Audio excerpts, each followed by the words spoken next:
What's up, IGN? Brian here with Leah B. Jackson. Hello, everyone. And we're playing Strife. It's a new MOBA from S2 Games. You may have heard of them. They made Han, which is Heroes of Newerth, that came out in 2010.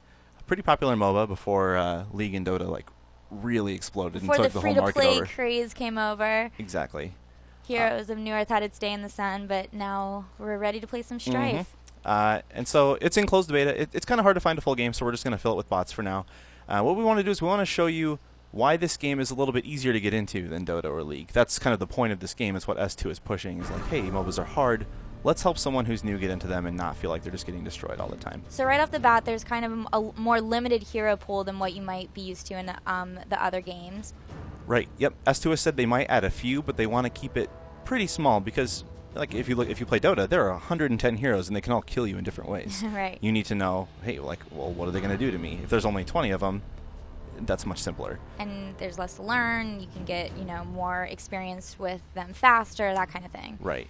I really like Rook. He's like and it says right there below his name, what he does. Highly elusive, ranged attack, damage hero.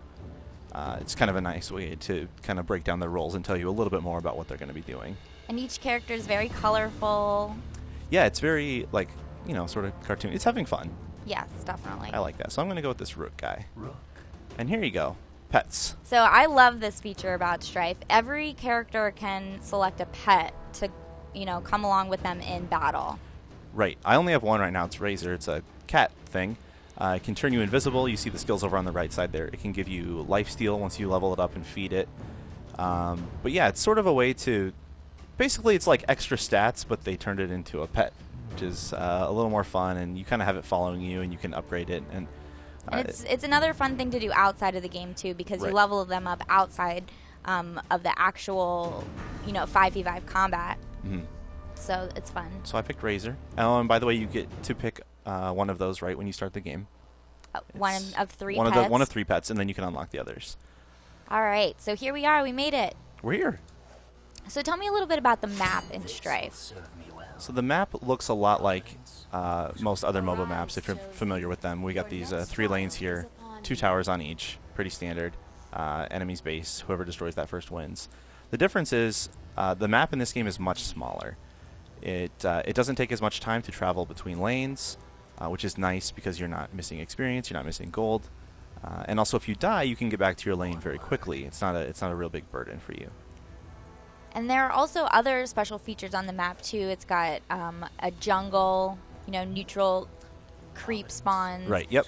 Same spawns as, you would expect. There are characters who can go jungle and then not take that experience from, lane characters. Mm-hmm. And are the towers any different than the normal towers? You just have to stay away from them? Yep, pretty much stay away. They will attack you if you attack a hero. Okay. Yeah, pretty standard there. What gets different here, and we have to let they're not called creeps in this game. Something different.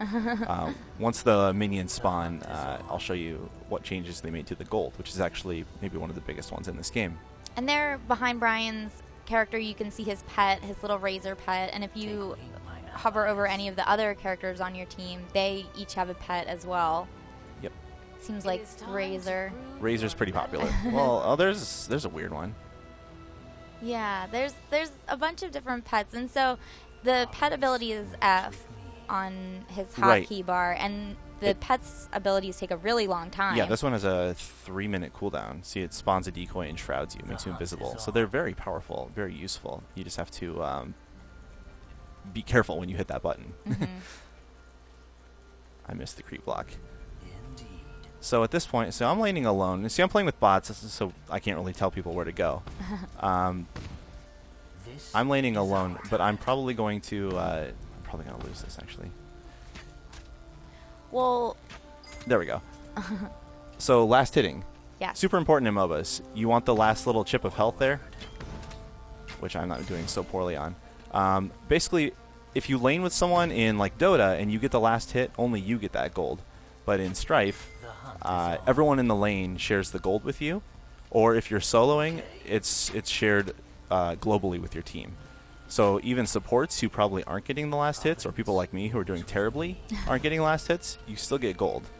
It's kind of a nice way to split that up. It's really nice. It's the first MOBA I've seen that splits gold like this. I really like that if you're supporting, someone in your lane, then both characters get the gold. It's a nice way for both characters to be able to get items faster rather than just, only one person getting all that money.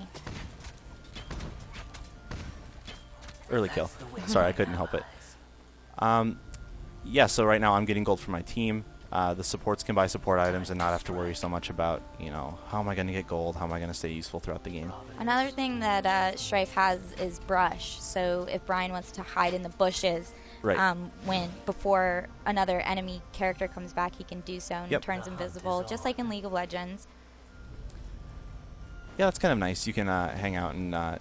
see, right now I want to explain this. The passive regen that's going on, that's not in a lot of other MOBAs that I know of, at least. Basically, if you get harassed down or you survive a gank, in other games you have to go back to the fountain. Like right now, I'd be in danger. But if I can get out of this, which I will, I don't necessarily have to make the travel back because I just stay out of combat and I'll fill right back up. But if you do need to go back to base, there is the teleport button. It's H in this game, and it just teleports you home. Right. Back to your fountain where you can heal. Or if I want to stay here and get last hits in this early crucial stage, here I am healing up. It's pretty cool. Okay. Let's talk about the courier. So let's say that you want an item. Let's say you're better at last hitting. Yeah. No, I'm just kidding. And take the shots while I'm talking here. and you do have a decent amount of money. So if Brian wants to, he can buy anytime he wants, and he has his own personal courier in this game. Yep. So here's these fervor boots, sort of like in Dota. It's there's an item, and a lot of times there's a recipe. I will buy it, and then G brings the courier to me. Everyone has their own, so you don't have to worry about hugging it. You don't have to worry about, hey, everyone load their items on, and we'll bring it around. It's pretty cool. You can see him down here running towards me. Very nice. You're not going to be annoying. You're not going to mess up your team and get the courier killed or anything like that. And if you notice on the mini-map, people's couriers are going to and from base all the time. It's really nice to have your own individual courier. I'm not sure if you can upgrade them or not in this game. I don't know if you can either. I haven't really tried. But the thing is that the map is so small that your items get to you pretty quickly anyway. So even if you can upgrade it, it's not the biggest of deals. Right, exactly. So let's say this is not probably going to work because I can't talk to bots and line something up. But let's say I was going to come gank mid here. This is we'll get to this later. Don't you worry about that. Onward. Yeah, the map is pretty. I'm already at mid. I'm already behind that character. Just another way of showing that it doesn't take very long at all to get anywhere on this map. And as such, it's very easy to gank, like Ryan just did here. He just runs up to him really fast, and there we go. It takes no time, and then he can quickly get back to bottom to his own lane too, so he's not hogging the experience. Exactly. Of the She's taking my tower here. Right.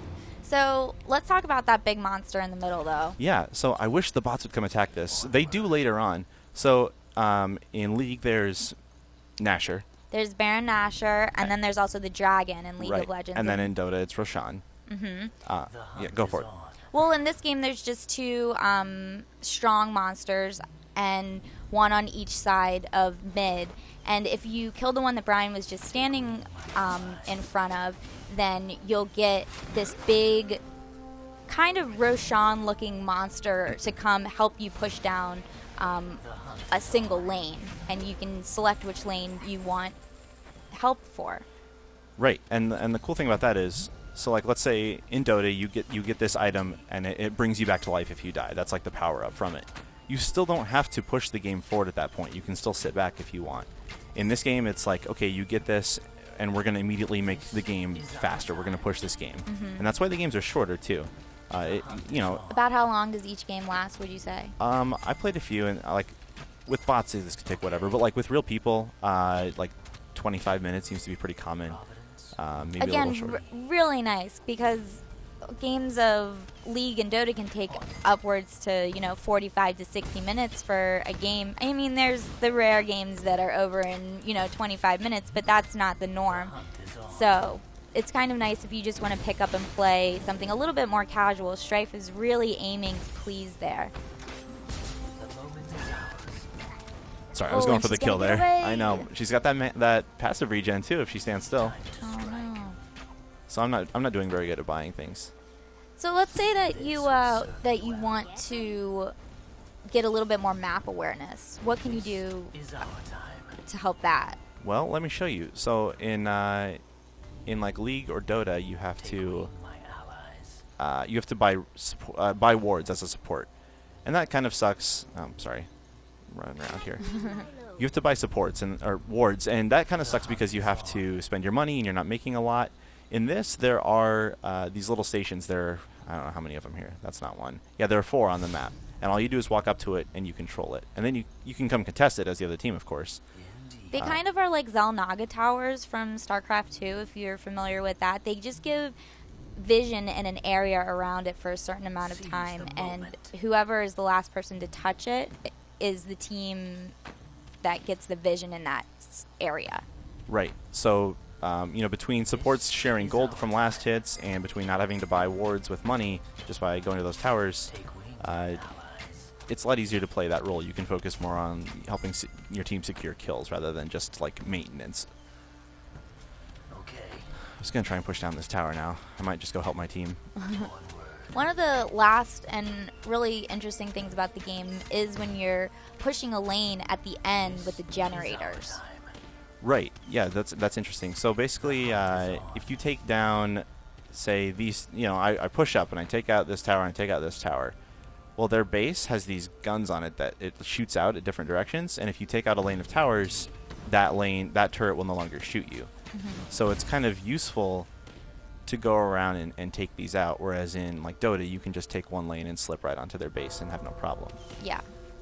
So that's kind of neat. It kind of makes every lane important to be in, so no one's really like kind of wasting their time in one. I think it's kind of cool. I think so too. So what do you think of Strife?